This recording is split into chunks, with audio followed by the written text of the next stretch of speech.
హల్లెలూయా. ఇక పరలోకాలు దేవుడు సమీపించరాని తేజస్సులో ఉన్న మన రక్షణ స్వరూపమైన మన దేవునికి స్తుతియు మహిమ ఘనత ప్రభావాలు కలుగునుగాక. ఆమేన్. ఈరోజు దీన మనస్సు గురించి మనం నేర్చుకుందాం. ఏంటండి దీన మనస్సు? దీన మనస్సు, ఇక్కడ యేసయ్య మనస్సు ఎలాంటిదో మనం చదివా 29వ వాక్యంలో, నేను సాత్వికుడను దీన మనస్సు గలవాడు. కనుక ఆయన మనస్సు గురించి చెప్తున్నాను. చాలా మంది వారికి వారే చెప్పుకుంటారు, నేను చాలా సాత్వికుడనండి, చాలా దీన మనస్సు గలవాడు, అసలు కోపమే నాకు రాదు, ఒకరి మీద పగ కానీ ప్రతీకారం కానీ నాకు ఉండదు, నేను ఎంత తగ్గించుకుంటానో, నేను ఎంతగా వినయం కలిగి విధేయత కలిగి ఉంటాను అని చాలామంది మన గురించి మనమే చెప్పుకుంటాం. కానీ కొన్ని సందర్భాల్లో మనమేమో నేను చాలా తగ్గించుకున్నాను అన్నాడు, ఇప్పుడు చూసారా ఎలా హెచ్చించుకుంటాడు. మనమేమో చాలా దీన మనసు అన్నాడు, ఇప్పుడు అందరికంటే ఎలాగా అహంకారంగా గర్వంగా లోబడకుండా ఉన్నాడో చూసారా. తన మాటలకు తన జీవితానికి పొంతన లేదు అని మనం చాలామందిని చూసి వారు అన్న మాటలను బట్టి మనం గుర్తిస్తాం. ఇంకా దీన మనసు, తగ్గించుకునే ఆ స్వభావము, లోబడే ఆ స్వభావము, ఆ వినయము, ఆ విధేయత చాలా మందిలో కనపడదు. యేసుక్రీస్తు ప్రభు తన గురించి చెప్పుకున్న దానికి తగినట్టుగా బ్రతికినవాడు. ఏమంటాడు? నేను సాత్వికుడను దీన మనస్సు గలవాడు, దీన మనస్సు గలవాడు. కనుక మన మాటలలో, మన క్రియలలో, కూర్చున్నప్పుడు, లేచున్నప్పుడు, నడుచున్నప్పుడు, 10 మందిలో ఉన్నప్పుడు, ఒంటరిగా ఉన్నప్పుడు దేవుడు మెచ్చుకోదగిన దీన మనస్సు మనకు ఉండాలి. భర్తతో మాట్లాడినా నీ భర్త చెప్పాలి, నా భార్య చాలా తగ్గించుకొని మాట్లాడుతుంది, నేను ఒక మాట ఇసిరినా ఆమె ఎప్పుడు కూడా నాకు ఎదురించి మాట్లాడినట్లు లేదు, నా భర్త చాలా మంచివాడు, కొన్నిసార్లు నేను ఆయన ఏమన్నా ఆయన చాలా తగ్గించుకొని ఉంటాడు, చాలా దీన మనసు కలిగి తగ్గించుకొని ఉంటాడు అనే మాటలు మన ఇంట్లో వారు చెప్పాలి, వీధిలో వారు చెప్పాలి, అంతకంటే ఎక్కువగా మన ప్రభు చెప్పాలి. అసలుగా నా కుమార్తె దీన మనసు కలిగిన కుమార్తె, నా కుమారుడు దీన మనసు కలిగిన కుమారుడు. ఏ విషయంలో కూడా తాను హెచ్చించుకున్నట్లు నేను చూడలేను. ఏ విషయంలో కూడా మాటల్లో కానీ, తన క్రియల్లో కానీ, తన ప్రవర్తనలో కానీ హెచ్చించుకున్నట్లు చూడలేము. కొన్నిసార్లు ఈ లోకములో కొన్నిటిని బట్టి మనం హెచ్చించుకుంటాం. బాగా డబ్బు ఉందనుకోండి, డబ్బు లేని వారి ముందు మనం ఏం చేస్తాం? హెచ్చించుకుంటాం. అందం ఉందనుకోండి, అందహీనులు, కొద్దిగా నల్లగా కనపడిన వారి ముందు మనం చాలా గర్వంగా ఫీల్ అవుతాం. కనుక అదే జుట్టు ఎక్కువగా లేని వారి ముందు, జుట్టు ఎక్కువగా ఉన్న వాళ్ళు ఏం చేస్తారు? చాలా హెచ్చించుకుంటారు. కాబట్టి ఏ పని బాట లేని వాళ్ళ ముందు మంచి జాబ్ పొందుకున్న మనము హెచ్చించుకుంటాం. కాబట్టి ఇలాగా ఏ వాహనాలు లేకుండా నడిచి వచ్చే వారి ముందు బాగా 2 వీలర్స్ కానీ 4 వీలర్స్ కానీ మనం కలిగి ఉన్నప్పుడు వారి ముందు బడైగా ప్రవర్తిస్తాం. కాబట్టి ఇది ఏమాత్రమూ తగదు అంటాడు దేవుడు. ఇది ఏమాత్రమూ తగదు. మీకు దీన మనసు ఉండాలి, మీకు దీన మనసు ఉండాలి. యేసయ్య యొక్క దీన మనసు, ఆయన తగ్గింపు ఫిలిప్పీ పత్రికలో మనం చూస్తాం. 2వ అధ్యాయం 5వ వాక్యం. క్రీస్తు యేసునకు కలిగిన ఈ మనస్సు మీరును కలిగి ఉండుడి. ఆయన దేవుని స్వరూపము కలవాడయుండి దేవునితో సమానముగా ఉండుట విడిచిపెట్టకూడని భాగ్యమని ఎంచుకొనలేదు గాని మనుషుని పోలికగా పుట్టి దాసుని స్వరూపము ధరించుకొని తను తానే రిక్తునిగా చేసుకుని. కనుక ఆయన హెచ్చింపుని గురించి చెప్తున్నాను ఇక్కడ. ఏంటంటే ఆయన దేవుని స్వరూపము గలవాడై ఉండి, అది ఆయన గొప్పతనం గురించి చెప్తుంది. ఆయన ఎలాంటి వాడంట? దేవుని స్వరూపము గలవాడు.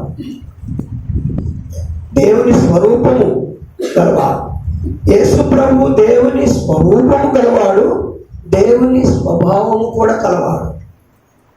స్వభావం కొంతమందికి దేవుని స్వరూపం. మనమందరం ఎవరి పోలికలో చేయబడ్డాం? దేవుని పోలికలో, దేవుని స్వరూపములో చేయబడ్డాం. కానీ దేవుని స్వభావం ఉండదు మనకు కొన్నిసార్లు.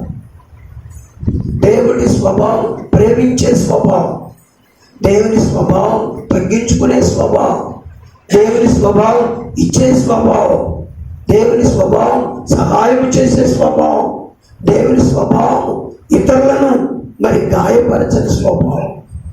కానీ స్వరూపం అయితే ఆయనే, ఆయన పోలికలోనే చేయబడ్డాం.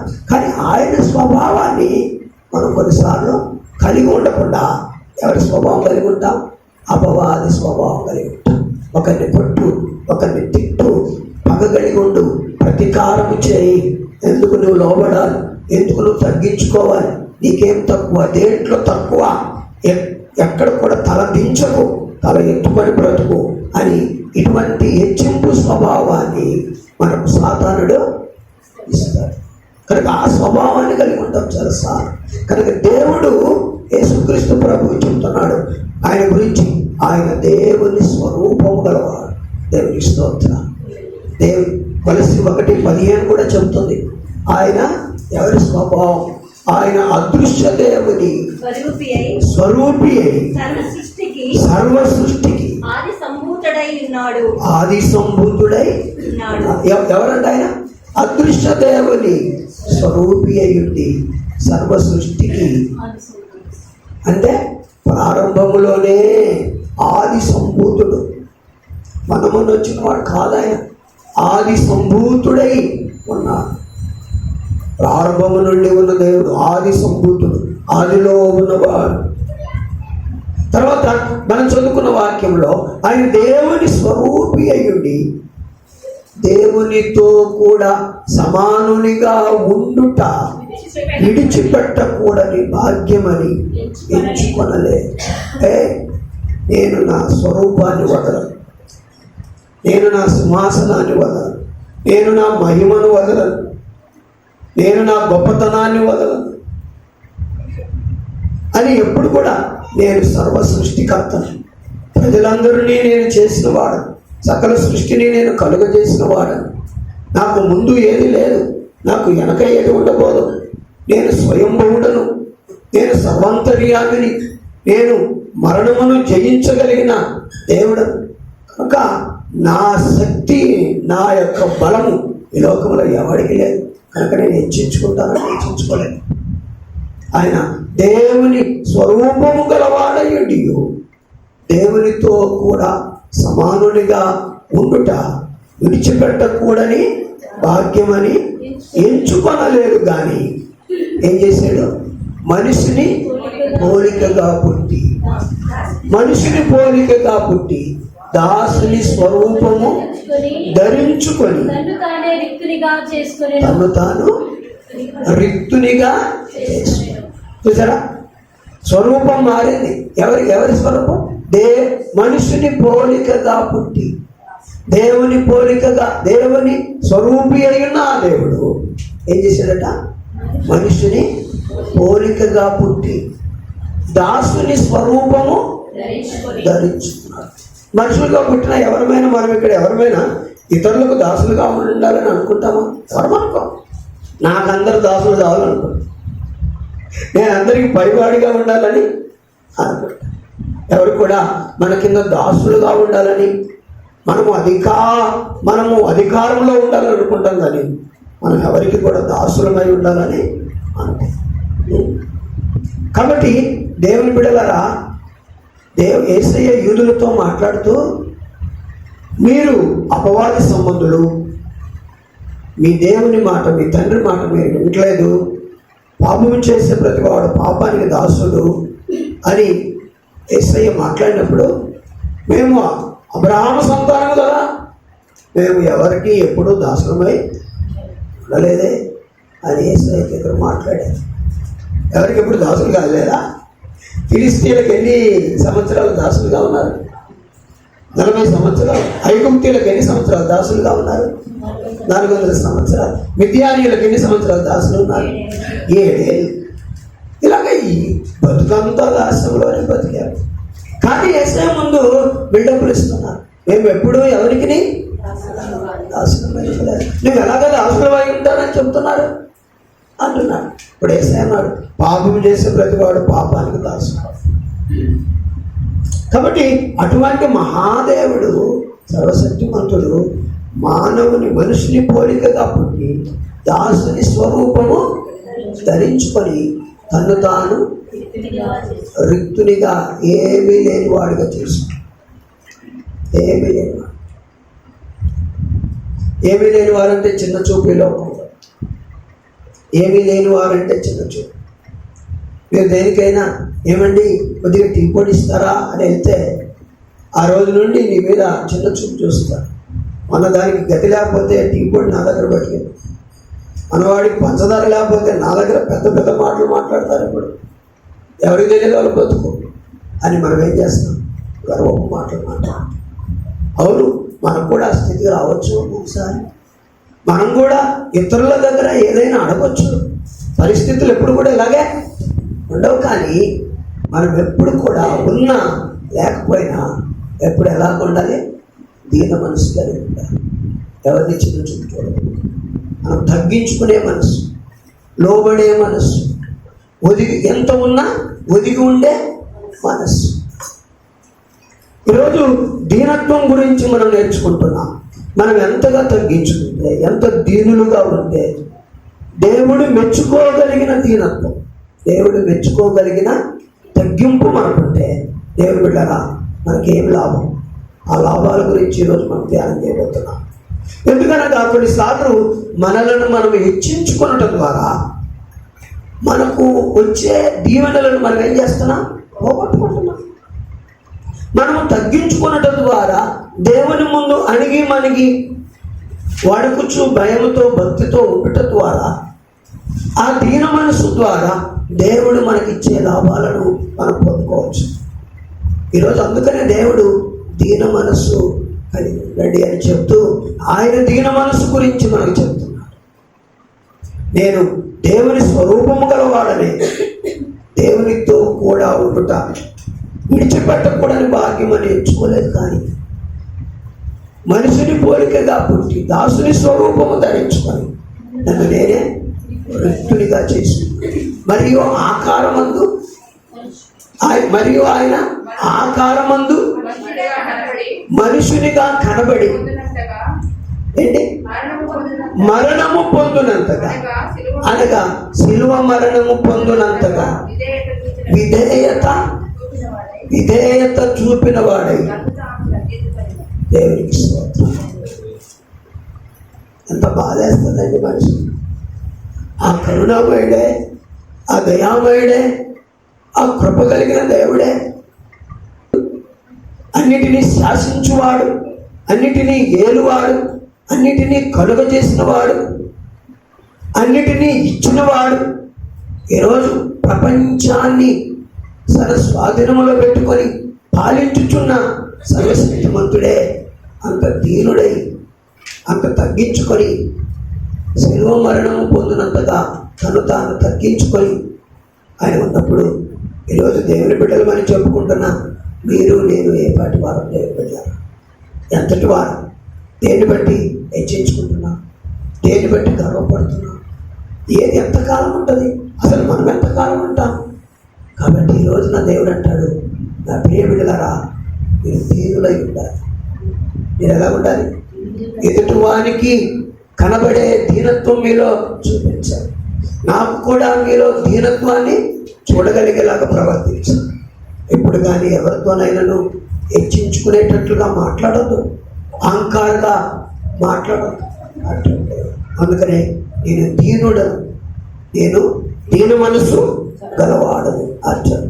కనుక మొట్టమొదటి వాక్యాన్ని మనము చూద్దాం. దేవుడు దీనుల పట్ల దేవుడు చేసే గొప్ప కార్యాలు. దీనులు పొందబోయేటువంటి ఆ దీవెనలను మనం చూద్దాం. కనుక పేతురు గారు రాసిన మొదటి పత్రికలో దేవుని వాక్యాన్ని చదువుదాం. 5వ అధ్యాయము 5వ వాక్యాన్ని చదువుదాం. చిన్నలారా, మీరు పెద్దలకు లోబడి ఉండుడి. మీరందరూ ఎదుటి వారి ఎడల దీన మనస్సు అను వస్త్రము ధరించుకొని, మీరు ఎదుటి వారి ఎడల దీన వస్త్రము అనే వస్త్రమును ధరించుకొని, దీన మనస్సు అనే వస్త్రము ధరించుకొని, దీన మనస్సు అనే వస్త్రమును ధరించుకొని మిమ్మును అలంకరించుకొనుడి. మిమ్మును అలంకరించుకొనుడి. దేవుడు అహంకారులను ఎదిరించి దీనులకు కృప అనుగ్రహించును. దేవునికి స్తోత్రం, దేవునికి స్తోత్రం. హల్లెలూయా. ఏమంట? దీనులకు ఆయన ఇచ్చే ఒక గొప్ప ఆశీర్వాదాన్ని మనం ఇక్కడ చూడగలుగుతున్నాం. ఏమంటారు? అహంకారులను ఆయన ఎదిరించి, అహంకారులను ఆయన ఎదిరించి దీనులకు కృపను అనుగ్రహించువాడు. దీనులకు కృపను అనుగ్రహించువాడు. ఎవరి కృప? దేవుని కృప దీనులకు ఆయన ఇచ్చువాడు. ఎంత గొప్ప మాట. మీరు అనుకుంటారు దేవుని కృప ఏం చేస్తుంది? మరి శుక్రవారం రాత్రి మనం ధ్యానం చేసి ఆయన కృప ఏం చేస్తాడు? అందుకని భక్తుడు అంటాడు కదా, ఆయన కృపను బట్టి 107వ కీర్తన 31వ వాక్యం, ఆయన కృపను బట్టి నరులకు ఆయన చేయు ఆశ్చర్య కార్యములను బట్టి వారు యెహోవాకు కృతజ్ఞతాస్తుతులు చెల్లించుదురు గాక. ఆయన కృపను బట్టి. ఎందుకనగా కృపను దేవుడు మనకిచ్చి ఎన్నో దీవెనలను కృప ద్వారా ఇస్తాడు. ఎన్నో దీవెనలను దేవుడు మనకిస్తాడు. ఈరోజు కృప మనల్ని ఏం చేసిందో తెలుసా? దీనులకు కృప చూపించే దేవుడు. మనం పోయిన శుక్రవారం ధ్యానం చేసాం. కృప ఏమిచ్చింది? దేవుని వెళ్ళారా? రోమపత్రికలు మనం చూసినప్పుడు కృప మనకు పాప క్షమాపణను అనుగ్రహించింది. 5:20 వాక్యం రోమపత్రిక, మరియు అపరాధము విస్తరించున్నట్లు ధర్మశాస్త్రము ప్రవేశించెను. అయితే పాపము మరణమును ఆధారము చేసుకొని ఎలాగు ఏలెనో మన ప్రభు అయిన యేసుక్రీస్తు ద్వారా మన ప్రభు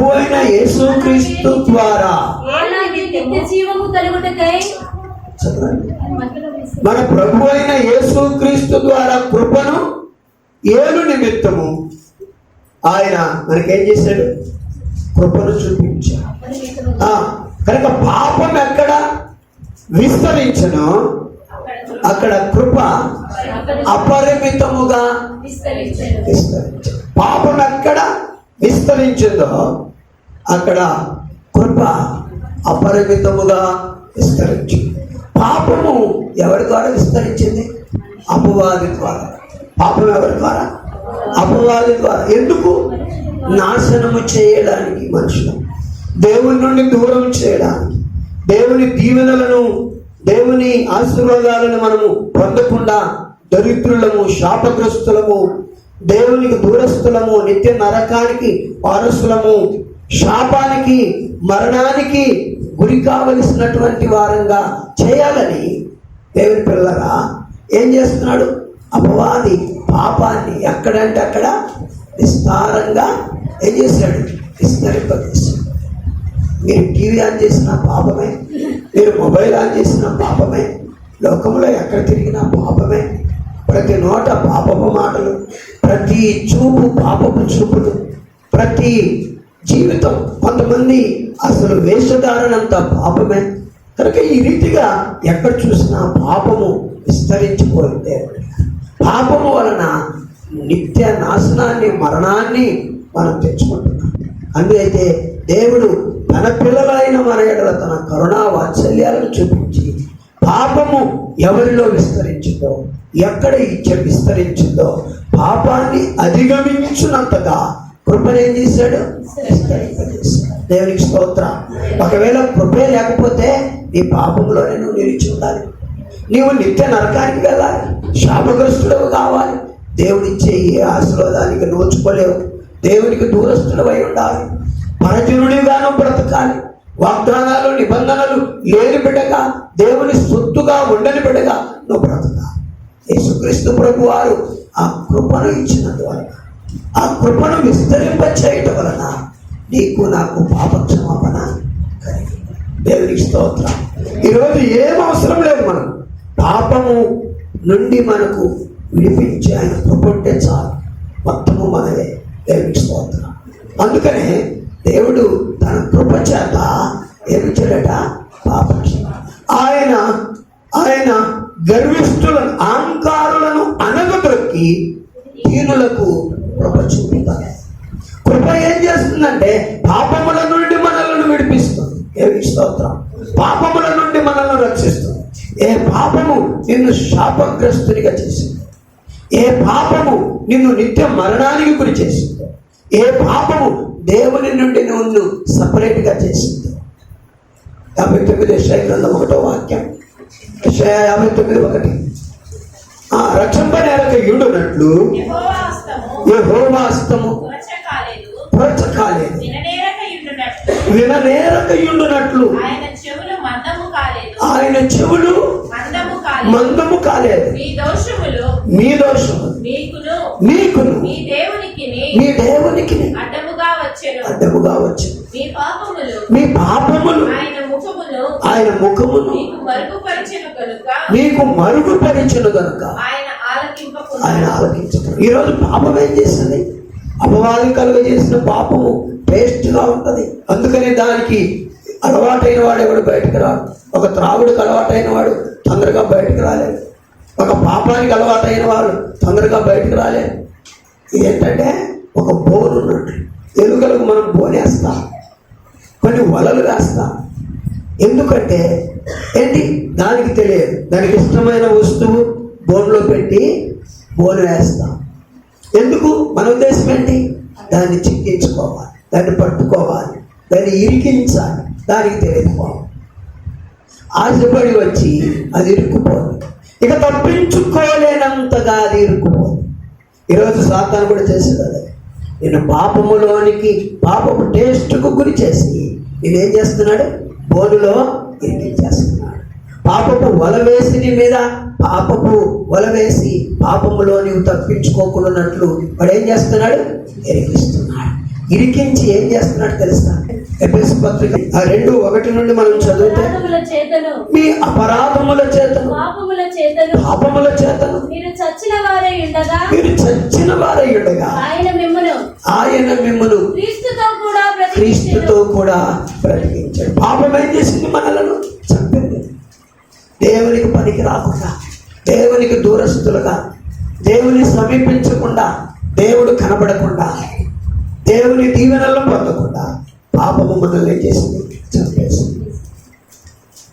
కనుక ఆ యొక్క కృప ఏం చేసిందంటే బ్రతికించింది. దేవునికి స్తోత్రం. చచ్చిన నిన్ను ఆ కృప ఏం చేసింది? బ్రతికించింది. ఆ కృప లేకపోతే పాప క్షమాపణ లేదు. ఆ పాప క్షమాపణ లేకపోతే నువ్వు బ్రతకవు, నువ్వు చచ్చిపోయేవాడు. నిత్య నరకానికి, నిత్య మరణానికి నువ్వు వెళ్ళేవాడు.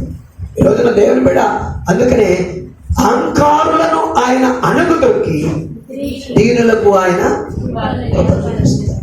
1 పేతురు పత్రికలో మనం చదువుకున్న 1 పేతురు పత్రిక 5వ వాక్యం చదువు ధ్యానం చేస్తాం.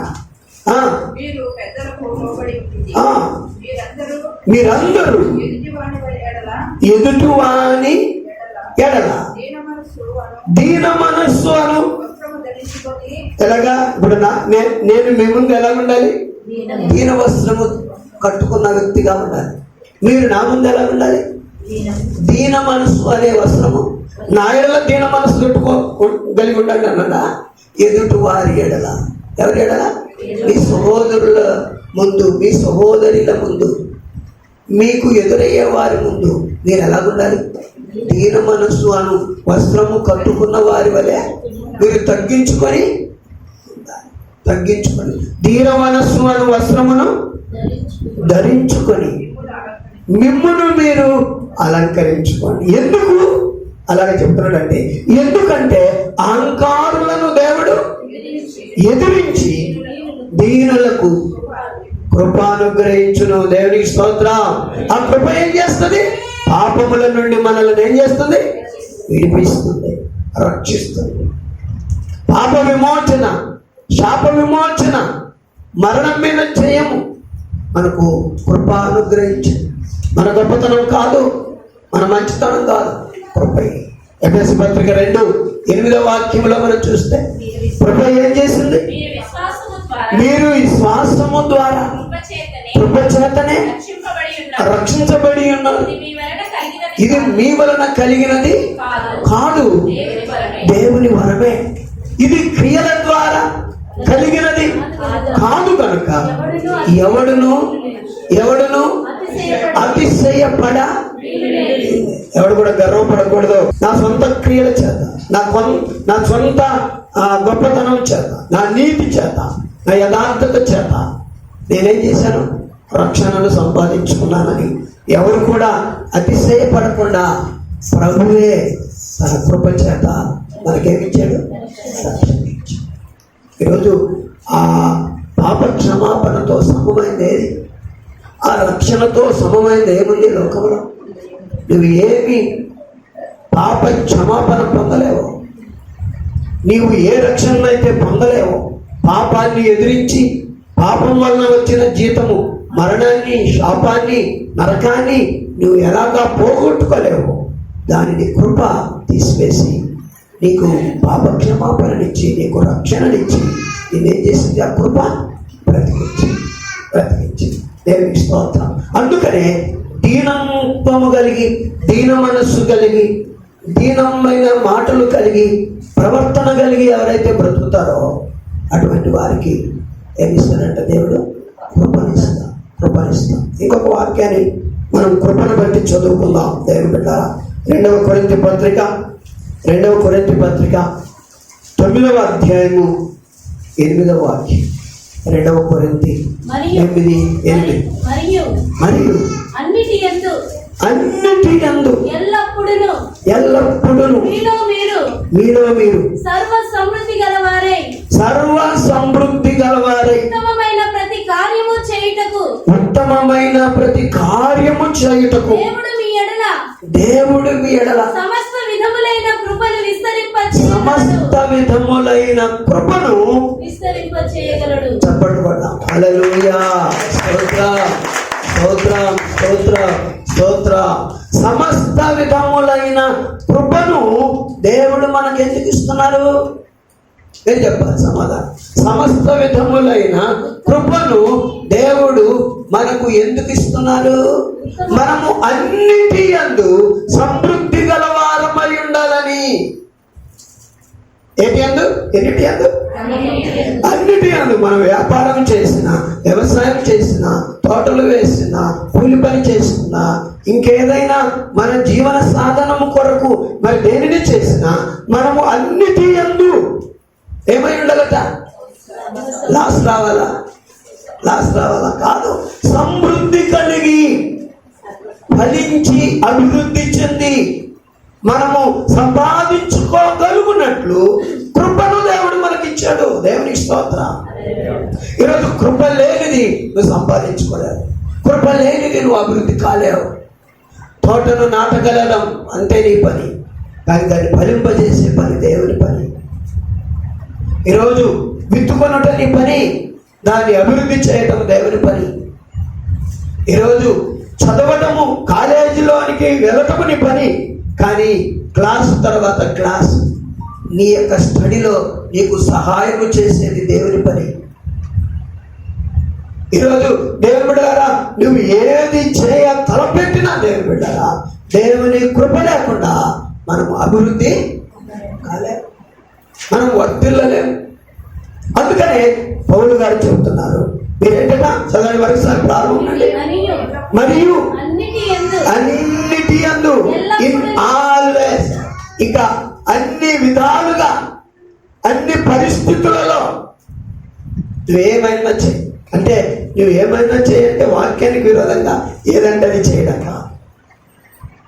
ఈరోజు దేవునికి ఇష్టం లేని షాపులు పెడితే నేను వర్ధిల్లుతానని నువ్వు ఆ షాపులు పెడితే వర్ధిల్లలేదు. కనుక దేవుని చిత్తానికి, దేవుని వాక్యానికి ఏది మంచిదో, ప్రజలకు ఏది క్షేమమో, ఏది అవసరమో దానిని నీ జీవన సాధనం కొరకు, నీ జీవన ఆధారం కొరకు చేసుకుంటే దేవుని కృప నీకు తోడుగా ఉందనుకోండి. అప్పుడు నువ్వేం చేస్తావు? అన్నిటిలో అభివృద్ధి చెందుతావు. ఎవడు నిన్ను అభివృద్ధి చేస్తాడు?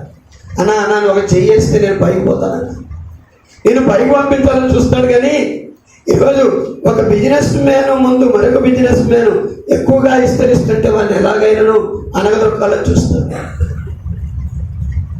ఒకడు పొలం అమ్ముకుంటూ ఉంటే ఇంకొకడు పొలం కొంటూ ఉంటే ఈడేంటిరా నాకంటే వెనకొచ్చి వాడికి ఏమీ లేకపోయినా ఇన్ని ఎకరాలు కొంటున్నాడు, ఈయన ఎలాగైనా తొక్కేయాలనుకుంటున్నాడు. ఈరోజు ఎంతో కొద్దిగా సంపాదించే వారి ముందు ఎక్కువగా సంపాదించే వారి మీద కన్నేసి వీడు నాకంటే ఎక్కువ సంపాదిస్తున్నాడు, నేను అనగదొక్కాలని చూస్తాడు. ఈరోజు ఉద్యోగం చేసిన, చదువుకున్న, ఈరోజు ఎందుకు ఫస్ట్ క్లాస్లో పాస్ అయితే పాస్ కాని వారు నీ మీద అసూయతో ఉంటారు, నేను అనగదొక్కాలని చూస్తారు. మంచి జాబ్లోనే ఉన్నప్పుడు నీ జాబు నువ్వు ఎలాగ పొందుకున్నావు, నువ్వు అనర్హుడు అని చెప్పి నేను ఎలాగైనా తక్కువాలని చూస్తాను. కానీ దేవుని కృప నీకుంటే ఎవడు నిన్ను టచ్ చేయలేడు. దేవునికి స్తోత్రం. నిన్ను అన్ని రంగాలలో ఆయన కృప ఏం చేస్తుంది? అన్ని రంగాలు. ఈరోజు నువ్వు ప్రార్థన చేసేటప్పుడు ప్రభువా ఈ కృప నాకు, అందుకని పౌలు అన్నాడు, ప్రభువా నాకు ఈ యొక్క సమస్యలో నుండి విడిపించయ్యా, ఈ కడుపు జబ్బుతో కొద్దిగా నేను బాధపడుతున్నాను, నా కడుపు నొప్పి నుండి నన్ను విడిపించాలి ప్రభు అడిగితే, ప్రభు అడిగితే పౌలుతో ఏమన్నాడు? ప్రభు my grace is sufficient for you అన్నాడు. 12:9 కొరింథీ. అందుకు నా కృప నీకు చాలును. పైకిచ్చాడు. నాకు కలిగిన ప్రత్యక్షతలు బహు విశేషముగా ఉన్నందున నేను అత్యధికముగా హెచ్చిపోకుండా నిమిత్తము, నాకు శరీరంలో ఒక ముళ్ళు నేను అత్యధికముగా హెచ్చిపోకుండా నిమిత్తము నన్ను నలుగగొట్టుటకు సాతాను యొక్క దూతగా ఉంచబడెను. అది నా యొద్ద నుండి తొలగిపోవాలని దాని విషయమై ముమ్మారు ప్రభువును వేడుకొంటిని. అందుకు నా కృప నీకు చాలును, బలహీనత యందు నా శక్తి పరిపూర్ణమగుచున్నదని ఆయన నాతో చెప్పెను. దేవునికి స్తోత్రం. ఏంటట? నేను చూసిన దర్శనములు ఎవరు చూడలేదు పౌలు అంటాడు. అతిశయంగా నేను మాట్లాడుతున్నాను, నేను పరలోకపు ప్రత్యక్షతను చూసేవాడు, దేవునితో ముఖాముఖిగా తార్సీసు పట్టణానికి నేను వెళ్ళేటప్పుడు మాట్లాడిన వాడు. కనుక ఇంకా అనేక ప్రయాణాలలో, అనేక కార్యాలలో దేవుడు నాకు తోడుగా ఉన్నాడు, మాట్లాడాడు. కనుక నేను అందరికంటే ఎక్కువగా దర్శనాలు చూశాను, అందుకంటే ఎక్కువగా ప్రభు యొక్క చేత ఏర్పరచబడి అనేకులకు వాక్య పరిచర్యను అందిస్తున్నాను. కనుక వీటన్నిటినీ నేను జ్ఞాపకం చేసుకొని అందరికంటే ఎక్కువగా అతిశయపడకుండునట్లు, ఏమంటాడు? అతిశయపడతానేమో. దేవునికి ఏమి ఇష్టం ఉండదు? మనము అతిశయపడటం, హెచ్చించుకోవటము ఇష్టము లేదు. అందుకని పౌలు కూడా అందరినీ పక్కకు నెట్టేసేసి మీదేంటే నాది చూడండి నేను ఎంత గొప్ప ఉన్నావు, నేను అలా చేశాను ఇలా చూశాను అని హెచ్చించబడకుండానట్లు దేవుడు నన్ను నలగగొట్టుటకు నాలో ఏముంచాడు? ఒక ముళ్ళును ఉంచాడు. సాతాను యొక్క దూతగా నాలో ఒక ముళ్ళును ఆయన పెట్టాడు. ముళ్ళును పెట్టింది దేవుడు మంచి కోసమే. మనం అంటాం కొన్నిసార్లు మనలో కొన్ని ముళ్ళు ఉంటాయి, కొన్ని నొప్పులు ఉంటాయి, కొన్ని అనారోగ్యాలు ఉంటాయి, కొన్ని నష్టాలు ఉంటాయి, కొన్ని కష్టాలు ఉంటాయి. ఒకవేళ దేవుడు నీ మంచి కొరకు నీవు అతిశయపడకుండానట్లు వాటిని నీలో ఉంచాడేమో. ఎన్నిసార్లు ప్రార్థన చేసినా అవి పోవటం లేదు కదా. అయితే దేవుడు అంటాడు, నా ప్రియ బిడ్డ నేను నీకు దూరం కాలేదు, నా కృప నీకు చాలు. ఎందుకు పెట్టాను ఆ బలహీనతలు, ఎందుకు పెట్టాను ఆ స్థితిని నీకంటే నీవు అందరికంటే హెచ్చించబడి అహంకారంగా ప్రవర్తించకుండానట్లు నేను నీలో ఒక ముళ్ళును పెట్టాను. ఈరోజు దేవుని బిడ్డమైన మనము మనము ఎంతగా దీనులమై ఉంటామో ప్రభు ముందు, ఇతరుల ముందు కూడా మనము దీనులమై ఉంటాము. మన సంఘంలో ఇక్కడ ఎవరైనా అన్నా మా అందరికంటే చాలా దీనురాలన్నా ఈ అమ్మాయి, చాలా దీనుడన్నా ఇతని అని అనగలిగిన వాళ్ళు ఉన్నారా? మనం చెప్పాలి, మనం సర్టిఫై చేయాలి. చాలా దీన మనసు అన్నా వెళ్ళదు. ఎప్పుడు కానీ కోపాటం కానీ, ఒకరి మీద సాడీలు చెప్పటం కానీ, ఒకరి మీద హెచ్చించుకోవటం కానీ, సంఘంలో కానీ బయట కానీ నేను ఎక్కడ చూడలేదు ఈ మనిషిని. చాలా దీనురాలు. ఇన్ని సంవత్సరముల నుండి ఒక విశ్వాసిగా ఈ మందిరంలో చూస్తున్నాను. ఇన్ని సంవత్సరముల నుండి ఒక విశ్వాసిగా ఇతన్ని నేను ఈ మందిరంలో చూస్తున్నాను. ఎప్పుడు గర్వించినట్లు, అహంకారంగా మాట్లాడినట్లు నేను చూడలేదు అని చెప్పుకునే ఒక వ్యక్తి ఉన్నాడు. ఎవరి గురించి చెప్తామండి? ఎవరికి వారికి అంతో ఇంతో ఏముంది? గర్వం ఉంది, హెచ్చించుకునే స్వభావం ఉంది, దురుచుగా మాట్లాడే మాటలు, కనుక ఉరిమి చూడటం, గర్జించటం, ఇటువంటి స్వభావం అందరికీ అంతో ఇంతో ఎంతో కొంత ఉండే ఉంటుంది. కనుక ఇంకా దీన మనస్సు కలిగి ప్రజల ఎడుల, దేవుని ఎడల మనం తగ్గింపు స్వభావం కలిగి దేవుని కృపను పొందుకునేంత ఆ స్థితికి మనం ఇంకా రావాలి. అందుకని ఈరోజు దేవుడు మనతో మాట్లాడుతున్నాడు. నీవు దీన మనస్సు అను వస్త్రమును ధరించుకొని ప్రజల ఎడల నిన్ను నీవు అలంకరించుకోనబెడా. నీవు అలాగా దీన మనస్సు అను వస్త్రమును ధరించుకొని ప్రజల ఎడలను కనబడినప్పుడు నేనేం చేస్తానంటే గర్విష్ఠులను అనగదొక్కి దీనులకు నేనేం చేస్తాను? కృప చూపిస్తాను, కృప అనుగ్రహిస్తాను, కృపనిస్తాను. కృప ఏం చేస్తుందంటే నీకు పాప క్షమాపణ ఇస్తుంది. కృప ఏం చేస్తుందంటే నీకు రక్షణనిస్తుంది. కృప ఏం చేస్తుందంటే నిన్ను అన్ని విధాలుగా ఫలింపజేస్తుంది, అన్ని విధాలుగా నిన్ను అభివృద్ధి చేస్తుంది. అదే కదా 2 కొరింథీ 9:8 మనం చదివింది. మరియు అన్నిటి యందు ఎల్లప్పుడూను మీలో మీరు సర్వ సమృద్ధి గలవారై ఉత్తమమైన ప్రతి కార్యము చేయుటకు దేవుడు మీ ఎడల సమస్త విధములైన కృపను విస్తరింప చేయగలడు, కృపను ఇవ్వగలడు. మీరు అన్ని విషయాలలో మీరు అభివృద్ధి పొందాలన్నదే దేవుని యొక్క ఉద్దేశం. కనుక మనకు కృప ఏం చేస్తుందంటే అన్ని విషయాలలో మనల్ని ఏం చేస్తుంది చెప్పండి? అభివృద్ధి చేస్తుంది. అన్ని రంగాలలో మనలను అభివృద్ధి చేస్తుంది. దీన మనసు కలిగి ప్రార్థన చేసుకుని ఒక పనికి వెళ్ళు, దీన మనసు కలిగి మరి ఒక తోట వేయి, దీన మనసు కలిగి ఒక వ్యవసాయం చేయి, దీన మనసు కలిగి ఒక వ్యాపారం చేయి. దేవుని కృప నీకు తోడుగా ఉంటుంది. అన్ని విషయాలలో కూడా నేనేం చేస్తాను? అభివృద్ధి చేస్తాను. అందుకని అంటాడు దీనులకు ఆయన ఇచ్చే కృప ఏం చేస్తాం అని అనుకుంటున్నామా? దీనులకు ఇచ్చే కృప వలన దేవుని దీవులు ఎన్నో ఉన్నాయి. దేవుని ఆశీర్వాదాలు కృపతో సమమైన లోకంలో ఏది కూడా లేదు. దేవుని కృప పౌలుతో అంటాడు, నా కృప నీకు, నా కృప అన్ని విధాలుగా నిన్ను ఆశీర్వదిస్తాడు. ఎవరికి ఇస్తాడంటే దేవుడు తన కృప. ఇది గొప్ప ఆశీర్వాదం కాదా? దేవుని కృపను మనము పొందటం, దేవుని దయను మనం పొందటం ఆశీర్వాదం కదా. ఏం చేస్తుంది దేవుని కృప? పాప నివారణ మనకు కలుగు చేస్తుంది, పాప క్షమాపణ ఇస్తుంది. ఏం చేస్తుంది దేవుని కృప? మనకు రక్షణనిస్తుంది. దేవుని కృప ఏమిస్తుంది? దేవుని కృప సర్వ అన్ని రంగాలలో కూడా మనల్ని అత్యధికంగా అభివృద్ధి చేస్తుంది దేవుని కృప. అవును, గెరారులో ఇస్సాక్ గారు గెరారులో 26వ అధ్యాయం ఆదికాండం గెరారు 12వ వాక్యం 12. ఇస్సాకు ఆ దేశమందున్నవాడై విత్తనము వేసి ఆ సంవత్సరం 100 ఫలము పొందెను. యెహోవా అతనిని ఆశీర్వదించుట వలన ఆ మనుష్యుడు గొప్పవాడాయను. అతడు మిక్కిలి గొప్పవాడకు వరకు క్రమక్రమముగా దేవునికి స్తోత్రం. రాజుగారికి ఆశ్చర్యము కలిగినంతగా దేవుడు తనని ఏం చేశాడు? అభివృద్ధి చేశాడు, ఆశ్రయించాడు. ఏంటి ఆస్వాదించింది? దేవుడి కృపే. దేవుడు తోడుగా. ఈరోజు దేవుని బిడ్డ ఏం చేసినా ఫలించట్లేదు, ఏం చేసినా లాస్ వస్తుంది, ఎక్కడికి వెళ్ళినా అపజయం వస్తుంది, ఏది తలపెట్టినా వర్ధిల్లటం లేదు. నేను ఎన్ని చేసినా, ఎన్ని అనుభవాలు కలిగి ఎంత మంచిగా ఎదగాలన్నా కూడా నాకు ఎదురవుతుందని అనుకుంటున్నావా? ఈరోజు ఒకసారి దీన మనస్సు కలిగి ఉంటుంది.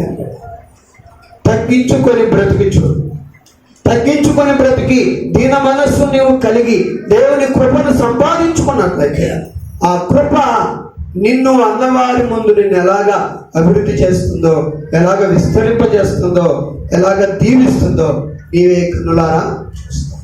కనుక దీనులకు ఆయన ఏమిస్తాడట? కృపను అనుగ్రహిస్తాడు అని చేశాడు. కనుక మరొక వాక్యాన్ని మనం చదువుదాం. అదే పేతురు పత్రిక 5వ అధ్యాయం 6వ వాక్యం చదవండి. దేవుడు తగిన సమయమందు మిమ్మును హెచ్చించునట్లు ఆయన బలిష్టమైన చేతి క్రింద దీన మనస్కులయుండుడి. మరొక ఆశీర్వాదం ఏంటంటే, ఒకటి దీనులకు ఆయన కృపనిస్తాడు, రెండవది ఆయన బలిష్టమైన చేతుల క్రింద ఎలా ఉండాలి మనం? చెప్పండి అందరూ. ఎలా? ఆయన బలిష్టమైన చేతుల క్రింద దీన మనస్సు కలిగి మనం ఉంటే తగిన కాలమందు దేవునికి ఒక కాలం ఉంది. నిన్ను హెచ్చించే కాలం, నిన్ను అభివృద్ధి చేసే కాలం, నిన్ను ఉన్నతంగా ఆశీర్వదించేటువంటి కాలం. కనుక దీన మనసు కలిగి ఆయన చేతుల క్రింద నీవు అణిగి మణిగుంటే తగిన కాలమందు నిన్ను ఆయన హెచ్చిస్తాడు. దేవునికి స్తోత్ర, దేవునికి స్తోత్ర. దీన మనసు కలిగి ఉండాలి. యోసేపును దేవుడు హెచ్చించాడు. దేవుని బిడ్డలారా, యోసేపును దేవుడు హెచ్చించాడు. ఆదికాండంలో మనం చూస్తాం యోసేపు యొక్క హెచ్చింపును. ఆదికాండంలో మనము చూస్తాం. దేవుని బిడ్డలారా, మరియు 39 తోడయుండెను గనుక అతడు వర్ధిల్లుచు తన యజమానుడకు ఆ ఐగుప్తీయుని ఇంట ఉండెను. ఉండననియు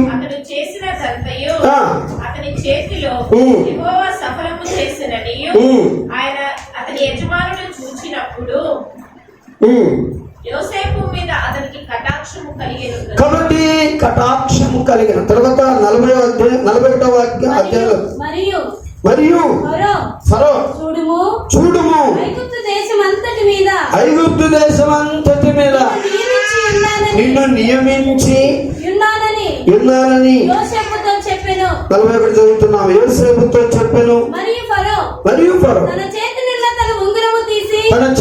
ఉన్న ఉంగరము తీసి యోసేపు చేతికి పెట్టి సన్నపు నార బట్టలు అతనికి తొడిగించి అతని మెడకు బంగారు గొలుసు వేసి తన రెండవ రథం మీద అతనిని ఎక్కించెను. అప్పుడు వందనము చేయుడని అతని ముందర జనులు కేకలు వేసి అట్లు ఐగుప్తు దేశం అంతటి మీద అతనిని నియమించెను, అతనిని హెచ్చించెను. దేవునికి స్తోత్రం. ఎవరు హెచ్చించారు? దేవుడు హెచ్చించాడు. యోసేపు తగ్గింపు కలిగిన వ్యక్తి, దీన మనసు కలిగిన వాడు. ఎప్పుడు కూడా తన అన్నల దగ్గర కానీ, పొతీఫర్ దగ్గర ఉన్నప్పుడు కానీ, మరి సరసాలలో ఉన్నప్పుడు కానీ తను ఎప్పుడు కూడా ఎవరి ముందు దుడుకుబడి బడాయిగా మాట్లాడి అహంకారంతో గర్వంతో ఉన్నవాడు కానే కాదు. ఏ స్థితిలో ఉన్నా, అన్నలు హింసించే స్థితిలో ఉన్నా, ఒక బానిసగా పొతీఫర్ ఇంట్లో ఉన్నా, ఒక తప్పు చేసిన వారి వలె సరసాల్లో ఉన్నా, అతడు ఎక్కడ ఉన్నా దేవుని బిడ్డారా దేవుని ఎడల తగ్గించుకొని దీన మనసు కలిగి లోబడి బ్రతికినటువంటి వాడు యోసేపు. అందరూ బట్టే యోసేపును దేవుడు ఎవరు హెచ్చించబడని విధానంగా అందరికీ ఆశ్చర్యం కలిగేలాగా ఏం చేశాడు? తనది కాని దేశమందు తన ప్రజలు కాని ప్రజల ఎదుట అతనిని దేవుడు అంచెలంచెలుగా హెచ్చించాడు. దేవునికి స్తోత్రం. కాబట్టి ఎంతగా హెచ్చించాడు? రాజ్యమంతటి మీద యోసేపును అధికారిగా నియమించాడు. అంత గొప్ప మాట. ఈరోజు ఏంటట? కృప, దీన మనస్సు మనల్ని ఏం చేస్తుంది? తగిన సమయంలో మనల్ని హెచ్చించడానికి దేవునికి ఒక కారణమవుతుంది. నువ్వు దీన మనస్సు కలిగి ఉంటే, వాడేంటి, ఈడేంటి, అదేంటి, నా ముందు వాళ్ళంతా వీళ్ళంతా అలాగా ఇలాగని మనం గొప్ప గొప్ప మాటలు మాట్లాడుకుంటే దేవుడు నిన్ను అనగదొరుకుతాడు. అహంకారులను దేవుడు ఏం చేస్తాడు? అనగదొరుకుతాడు. దీనులను, తగ్గించుకున్న వారిని ఆయన పైకి లేపుతాడు. ఈరోజు ఎవరిని తన్నావా నువ్వు, వాడే పైకి లేస్తాడు. తనిన నీవే ఇబ్బందులకు గురవుతావు, బాధలకు గురవుతాం. ఈరోజు మనం ఎవరిని తిడుతున్నామో వారే పైకి వస్తారు, మనమే అనిపోతాం. ఈరోజు మనము ఏ స్థితిలో ఉన్నా దీన మనస్సును కలిగి ఉండాలి. అందుకనే 6వ వాక్యంలో మనము చదువుతాం, దేవుని యొక్క బలిష్టమైన చేతుల క్రింద నీవు దీన మనస్సు కలిగి ఉండుడి. దేవుడు తగిన సమయమందు మిమ్మల్ని హెచ్చించున్నట్లు ఆయన బలిష్టమైన చేతి క్రింద దీన మనస్సు కలిగి ఉండాలి. ఆయన చెయ్యి బలమైంది, అందరిలాంటి చెయ్యి కాదు. ఆయన చెయ్యి ఎప్పుడు ఒకరికి అన్యాయం చేయదు. ఆయన చెయ్యి ఒకరికి ఎప్పుడు మోసం చేయదు. ఆయన చెయ్యి ఒకరిని ఎప్పుడు కూడా అణిచివేయదు. ఆయన లాంటి దీవించే బలమైన హస్తము ఎవరికి లేదు. అందుకని ప్రభు మనం చదివాం ఇందాక, రక్షింపనేరక ఇడునట్లున్న హస్తము కొరచ కాదంటాడు. My hand is not short అంటాడు. నా హస్తము కొరచ కాదు. నేను దీవించగలను అందరిని, నేను అభివృద్ధి చేయగలను అందరిని, నేను హెచ్చించగలను అందరిని. పెద్ద ప్రోగుల మీద పడి ఉన్నవా ఆ దీనులను నేను పైకి లేపుతాను. పెద్ద ప్రోగుల మీద పడి ఉన్న ఆ దీనులను నేను పైకి లేపుతాను. అహంకారంతో ఉన్న వారిని పెద్ద కుప్పల మీద నేను అనగదొరుకుతాను. ఈరోజు దేవాది దేవుడు సెలవిస్తున్నాడు. ఏ విషయంలోనైనా దేవుడి బిడ్డ నీవు దీనత్వం గురించి ఆలోచన చేసేవా ఎప్పుడైనా? ప్రభు ఈరోజు దీనత్వం కలిగి ఉండుటలో, బ్రతుకుటలో ఉన్న ఆశీర్వాదాన్ని గురించి మనకు చెప్తున్నాడు. 2 మనం చూస్తాం, మనకు సమయం లేదు కనుక మనం ముగిస్తాం. 1, దీనులకు ఆయన కృప చూపిస్తాడు. 1, దీనులకు ఆయన ఏం చూపిస్తాడు? కృపను చూపిస్తాడు. 2వది, ఆ దీనులకు ఆయన హెచ్చిస్తాడు. దీనులను ఆయన ఏం చేస్తాడు? హెచ్చిస్తాడు. తగిన కాలం, ఒక టైం ఉంది. అబ్రహాముకు సంతానం ఇవ్వడానికి ఒక టైం ఉంది. ఆదికాండం 21:1 యెహోవా తాను చెప్పిన ప్రకారం సారాను దర్శించెను. యెహోవా తానిచ్చిన మాట చొప్పున సారాను గూర్చి చేసెను. ఎట్లనగా దేవుడు అబ్రహాముతో చెప్పిన ఏ కాలము? నిర్ణయ కాలము. ఆయన కాలం రావాలి. ఈ లోపల నువ్వు ఎంత కంగారు పడ్డానికి దొరకదు. ఆయన నిర్ణయ కాలములో శారా గర్భవతి అని అతని ముసలితనమందు దేవునికి స్తోత్రం. ఆయన నిర్ణయ కాలం రావాలి. ఈరోజు దేని గురించి నువ్వు వెతుకుతున్నావు? దేని గురించి నువ్వు ప్రయాసపడుతున్నావు? ఏం కావాలని ఆశిస్తున్నావు? దేవుడు అప్పుడే దానిని చేస్తాను అని అభయం నీకు ఇచ్చాడు కనుక ఆయన టైం రాని, ఆయన కాలం రాని అంతవరకు నీవు ఎలా ఉండాలి? దీన మనస్సు కలిగి ఆయన చేతుల క్రింద అణిగి ఉండాలి. ఈ మధ్యలో ఎక్కడైనా నిన్ను నీవు హెచ్చించుకొని గర్వంగా మాట్లాడి ఇలాగా ప్రవర్తిస్తే ఆయన ఇచ్చినటువంటి మాట ఇచ్చిన దాన్ని వెనక్కి తీసుకుంటాడు. ఎందుకంటే నువ్వు పొందుకోవడానికి నీ దగ్గర ఏం లేదు, దీన మనసు లేదు. నిన్ను హెచ్చించడానికి నీ దగ్గర దీన మనసు లేదు.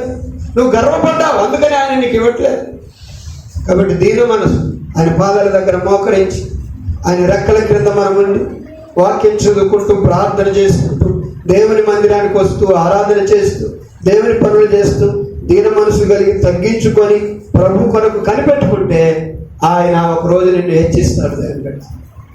ఎందుకంటే ఆయన కృప నీ మీద, ఆయన ఆ కృప నీ మీద ఉంటుంది. ఆయన దీన మనసు కలిగిన నీ మీద తగిన కాలం మందు హెచ్చించడానికి మనసు చూపిస్తాడు. కాబట్టి యోసేపు వారి నిన్ను ఏం చేస్తాడు? యోసేపు ఎప్పుడు కూడా ఇలాగ అవుతాడని అనుకోలేదు. ఎవరు అనుకోలేదు? యోసేపు యొక్క తగ్గింపు, యోసేపు యొక్క భక్తి భయం, యోసేపు దేవునికి లోబడి ఉండటం, యోసేపు దేవుని విడవకుండా ఉండడం, యోసేపు పరిశుద్ధంగా బ్రతకటం, ఈ ఎన్నే కారణాలు యోసేపుకు దేవుడు ఆ యొక్క దేశము కాని దేశములో, జనము కాని జనములో గొప్పగా హెచ్చించటం. అందరూ యోసేపు నీడ కిందికి రావాలి, అందరూ యోసేపు ముందు దండాలు పెట్టాలి, అందరూ యోసేపుకు సాగిలపడాలి. అంతగా హెచ్చించాడు తన దీన మనసు. ఈరోజు ఆ దీన మనసు మనకు కూడా ఉంటే, ఆయన పాదాల క్రింద లేక ఆయన చేతుల క్రింద మనం తగ్గించుకొని బ్రతుకుతే దేవుడు తగిన కాలమందు నీవు నమ్ముకున్నది సర్వశక్తి గల దేవుడు, నువ్వు నమ్ముకున్నది ఇశ్రాయేలు యొక్క పరిశుద్ధుడు, నువ్వు నమ్ముకున్నది అబ్రహాము, ఇస్సాకు, యాకోబుల దేవుడు, నువ్వు నమ్ముకున్న దేవుడు నిన్ను ఆశీర్వదించగలిగిన సర్వశక్తిమంతుడు, నీకు నమ్ముకున్న దేవుడు నిన్ను హెచ్చించే దేవుడు. కాబట్టి ఎప్పుడు కూడా ఆయన నిన్ను వదిలిపెట్టడు. కాబట్టి మనకు ఏం కావాలని ఆయన కోరుకుంటున్నాడంటే దీన మనసు కలిగి, నా బిడ్డగా నీకుండే ఆ మనసును కలిగొండు. ఏ విషయంలో హెచ్చించుకోకు, నాకు తగినట్టుగా నీవు ఈ లోకంలో అందరికీ తగినట్లుగా బ్రతుకు. ఆ దీన మనసు నేను చూసినప్పుడు తగిన సమయం ముందు నేనేం చేస్తాను? కాబట్టి ఈ రోజున మనం కూడా దీన మనసు కలిగి ఉందాం, దేవుని కృపను పొందుకుందాం. దీన మనసు కలిగి ఉందాం, దేవుని చేత హెచ్చించబడదాం. దేవుడు హెచ్చిస్తే ఎవరు కూడా ఆపేయడానికి శక్తి లేనే లేదు. అలాంటి కృప దీవెన దేవుడి దినం మనందరికి ఇచ్చును గాక.